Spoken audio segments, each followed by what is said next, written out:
Olá pessoal, tudo bem com vocês? Mais uma vez estamos aqui no nosso trabalho de divulgação de conhecimento construtivo, que é uma revista eletrônica, né? É uma revista eletrônica porque nós abordamos temas atuais e também, como eu sempre digo, temas a respeito de coisas que já passaram, mas que são tão importantes quanto os acontecimentos tidos como atuais. Hoje vamos abordar, como sempre, nessa nova roupagem em 2024, sempre no vídeo nós vamos falar sobre 3 temas. E hoje iremos falar sobre cultura, vamos falar sobre história, sobre arte e vamos falar também sobre esporte, né? Esporte hoje estará dentro da pauta de atualidade. Então, nós vamos começar falando sobre história e nós vamos lá para trás, nós vamos lá para o período da Idade Média, para o período das Cruzadas. E este personagem, eu fiquei impressionado com a história dele, por isso que eu resolvi fazer um vídeo sobre, porque a trajetória dele é deveras, digamos assim, é deveras impressionante. Eu sou uma pessoa que eu me considero um pouco curioso, né? Há pessoas que são realmente inteligentes, há pessoas que são computadores ambulantes, mas eu sou um cara curioso. E então eu nunca ouvi falar na pessoa que nós vamos abordar neste vídeo. Eu realmente nunca ouvi. E eu fui fazer uma pesquisa exatamente sobre a Idade Média, sobre o período das Cruzadas, e apareceu, né, uma foto, e aquela foto me chamou muito a atenção. Hoje nós vamos falar no nosso caderno de história, na nossa pauta de história, nós vamos falar sobre Balduíno IV. Eu acho que muita gente nunca ouviu falar. Balduíno IV foi um personagem da Idade Média e mais precisamente das Cruzadas. Para quem assistiu ao filme Cruzada, de Ridley Scott, esse filme foi lançado, aliás, no ano de 2005. O personagem do Balduíno IV, o ator que interpretou, ele se caracterizou escondendo o corpo, colocou uma máscara de ferro, lógico, no rosto, mas o verdadeiro Balduíno IV, ele se mostrou como ele era. E vocês devem estar perguntando, mas o que é que esse Balduíno tinha? Esse Balduíno, meus amigos, ele era portador, ele era doente. Ele tinha a chamada hanseníase, ou vulgarmente chamada lepra. E isso vocês imaginem na Idade Média, mais precisamente no ano de 1161, que foi o ano em que ele nasceu. Então, ele tem esse problema de saúde, esse problema seríssimo, vocês imaginem isso naquela época, e ele manifestou a doença. Ele era um príncipe, depois ele se tornou rei de Jerusalém, e era um título muito importante porque era disputado tanto pelos cristãos quanto pelos muçulmanos. E ele foi uma criança, a família dele era descendente lá dos franceses, já daquela época, e já por volta dos 8, 9 anos, a enfermidade começou a se manifestar nele. Tanto é que ele brincava assim com as crianças, e as crianças tocavam nele, naquelas feridas, e ele não tinha sensibilidade alguma.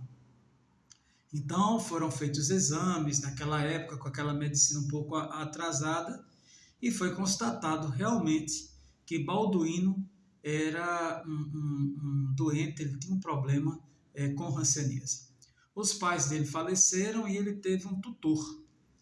E esse tutor cuidou bastante dele, cuidou do quadro dele, né, do quadro clínico dele, e ele, já em tenra idade, ele demonstrava uma inteligência muito grande, uma curiosidade muito grande pela arte da guerra. Tanto é que dos 9 aos 13 anos, porque só poderia ser rei de Jerusalém quando o rapaz, o jovem, fizesse 15 anos de idade. E ele, aos 13, ele já foi condecorado, digamos assim, como rei de Jerusalém. Como foi que ele conseguiu ser rei de Jerusalém? Ele conseguiu devido a grandes batalhas que ele travou. A hanseníase nunca foi problema para Balduíno, nunca. Ele sempre deixou à mostra as suas feridas, ele sempre deixou à mostra todo o seu aspecto físico, e ele tinha uma força, segundo os historiadores, ele tinha uma força, ele tinha um caráter, ele tinha uma personalidade extremamente fortes. Todas essas qualidades dele eram extremamente fortes, ele era uma pessoa extremamente decidida, e em nenhum momento, ele se deixou abater pela enfermidade. Então, ele venceu, ele teve um grande opositor, que se chamou Saladino. Saladino era o sultão que atuava na região do Egito até a Síria, e, como eu já falei aqui, as disputas eram imensas em nome do trono de Jerusalém. E o grande, digamos assim, Balduíno, ele conseguiu vencer essas batalhas e se tornou o rei de Jerusalém. Ele faleceu aos 24 anos, lógico, em decorrência, né, do quadro difícil em que ele nasceu, mas ele deixou para a sociedade, ele deixou para a história um grande legado e um grande exemplo de força, um grande exemplo de perspicácia, e é um histórico, né, uma história de vida bastante diferente, e um personagem que pouco, na minha opinião, ele é pouco falado, pouco comentado dentro da história. Ele, ao lado de Ricardo Coração de Leão e ao lado de Saladino, ele faz parte da tríade, digamos assim, de grandes nomes que fizeram parte do movimento das Cruzadas e que fizeram também parte da Idade Média.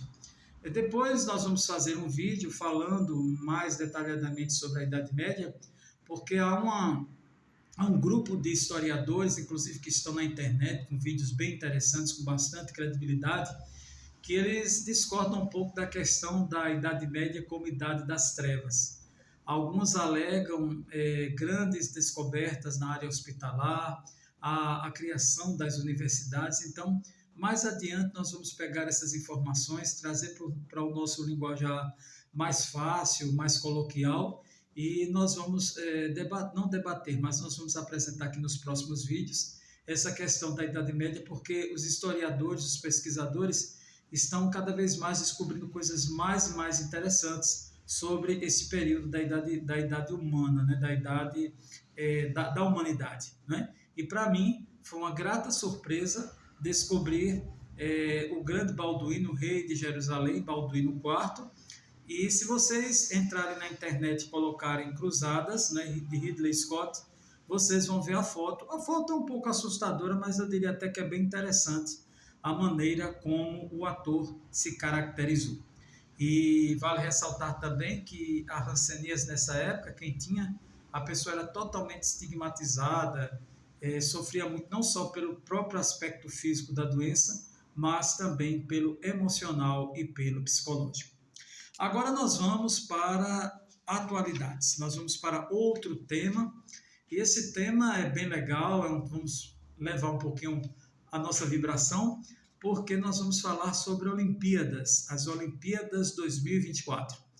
E eu, particularmente, eu gosto muito das Olimpíadas, eu acho que é um evento primoroso, eu acho que aquela coisa das nações se reunirem, eu acho muito bonito o ritual de abertura, sempre me recordo da abertura das Olimpíadas de Moscou, de 1980, ou seja, há 44 anos, e foi muito bonita aquela abertura, e eu acho um evento extremamente salutar, né? A gente vê tanta guerra, tanto conflito, e nós vemos essa união, esse intercâmbio de nações, lógico que sempre aquela ideia de um vencer o outro, mas é um evento muito legal, é um evento de conciliação entre os povos.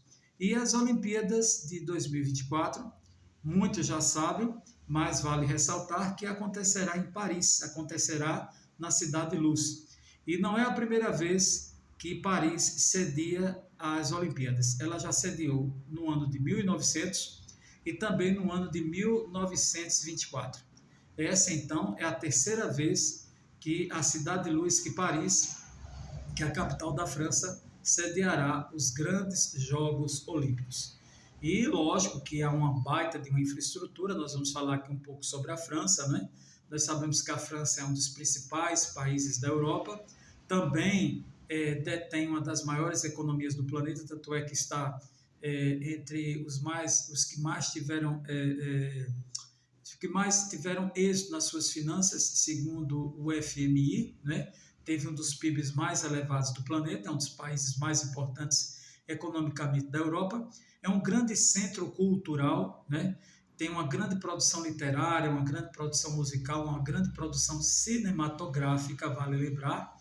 É a terra do Museu do Louvre, é a terra muito importante culturalmente, historicamente, pela questão da chamada Revolução Francesa, deu ao mundo os grandes nomes da educação, das artes de um modo geral, que nasceram no território francês e foram exportados para o resto do mundo. Vale ressaltar também aqui que a França ela tem também as suas, digamos assim, as suas regiões, seus territórios ultramarinos, como aqui na América do Sul, na América Central, na África e também no Oceano Índico. A população da França gira em torno de 65 milhões de pessoas. A sua extensão territorial é um pouco mais que 510 mil quilômetros quadrados. A França faz fronteira com o Luxemburgo, com a Suíça, com a própria Alemanha, faz também com a Espanha, com Andorra, com a Bélgica, ou seja, é um país bem interessante e é exatamente esse país que hoje está sob o governo do Emmanuel Macron, que sediará os Jogos Olímpicos. O presidente ele promete uma grande festa, uma festa aberta ao povão, né? Aberta à população de um modo geral, sem restrições, e eles prometem que essas Olimpíadas serão as mais bonitas, uma das mais bonitas da história do evento. Ressaltamos também que o início será no dia 24, a abertura, aliás, vai ter jogo no dia 24, mas a abertura será no dia 26 de julho e o evento irá até o dia 11 de setembro. Lógico que as emissoras de TV, a internet, tudo com grande avanço tecnológico, darão um banho de cobertura com os eventos, com as novidades, e vale também que nós parabenizemos o evento também paralímpico, que eu acho muito bonito, muito legal, de valorização do ser humano numa disputa tão saudável quanto as Olimpíadas. Então, nós já estamos começando com atualidades, né? Já dando uma informação a vocês aqui sobre as Olimpíadas, que as Olimpíadas 2024 acontecerão na França, vai do mês de julho até o mês de setembro. E o último tema do nosso vídeo, da nossa revista eletrônica, vai falar sobre o Carnaval. E nós vamos puxar um pouco para a nossa cultura, para a cultura do Nordeste, e nós vamos esmiuçar algumas coisas aqui sobre esse tema, vamos detalhar um pouco. E esse tema é arte, é cultura e é dança. Nós vamos falar sobre o frevo. O frevo é um tipo de dança que todos nós sabemos que é a cara do Recife, é a cara do estado do Pernambuco, é a cara do Nordeste. Como o samba é para o eixo Rio-São Paulo, como o axé é para a Bahia, o frevo é para Pernambuco, é para o Recife, para Olinda. E o frevo ele se originou no século XIX, após uma rivalidade entre militares e entre escravos que se libertaram. O frevo ele significa ferver, ou alguns dizem até que é uma febre, mas ele significa ferver, porque é uma dança que reúne muito ritmo, muito movimento, e ele tem como características, né, a presença da música e da dança. O frevo não é só o dançar, também a música, a tocada de instrumentos de sopro, o ritmo acelerado, são os movimentos acrobáticos e também a inserção de elementos de outras danças folclóricas, como a capoeira, né? As figuras são coloridas, né? A roupa das pessoas que fazem o passo do frevo são roupas coloridas, e também a utilização da sombrinha. Aquela utilização da sombrinha é um ingrediente a mais para embelezar, ainda se pode, esse movimento, essa dança que é o frevo. O frevo se divide em frevo de rua, que é aquele voltado para a dança, o frevo canção, que é orquestrado e a música é mais lenta, e o frevo de bloco, que são as marchinhas de carnaval. Eu confesso que quando eu fui fazer a pesquisa, eu pensava que frevo era uma coisa só, mas o frevo se divide em 3 tipos. É por isso que aquele pessoal mais que curte o carnaval mais tradicional, eles às vezes não vão para as ruas, mas eles vão para as festas que são os carnavais de bloco, que são aqueles carnavais onde há as marchinhas de carnaval. No ano de 2012, a Unesco, a Organização das Nações Unidas para a Educação, Ciência e Cultura, colocou o frevo como patrimônio cultural e imaterial da humanidade. Para vocês terem uma ideia da importância desta dança, da importância dessa manifestação cultural, não só no Brasil, mas também no mundo. Ela foi reconhecida, essa dança, pela Unesco. Então, o frevo não é só aquele movimento, não é só aquela dança, não é só aquele acorde, tem toda uma bagagem histórica, toda uma bagagem cultural que envolve este movimento. Ressaltando que o frevo foi, digamos assim, um dia descoberto, mas ele foi sentido, né? Eu diria, estou dizendo com as minhas palavras, ele foi inspirado no século XIX, e ele veio justamente dessa rivalidade entre militares e nos escravos, né, que estavam sendo libertos, né? Foi um movimento pós o abolicionismo, enquanto surgia uma nova classe operária, quer dizer, há todo o contexto histórico dentro do frevo. Então, meus amigos, antes do carnaval, e talvez até após o carnaval, nós vamos falar aqui sobre alguns traços, algumas questões culturais a respeito do carnaval, porque carnaval também é cultura.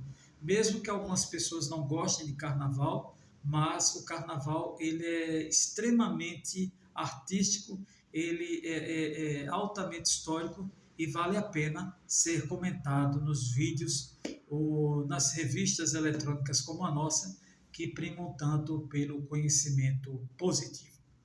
Para vocês, os meus sinceros agradecimentos, aos que, como eu sempre digo, vem um pedacinho, um pedaço, um pedação desse trabalho aqui nosso na internet.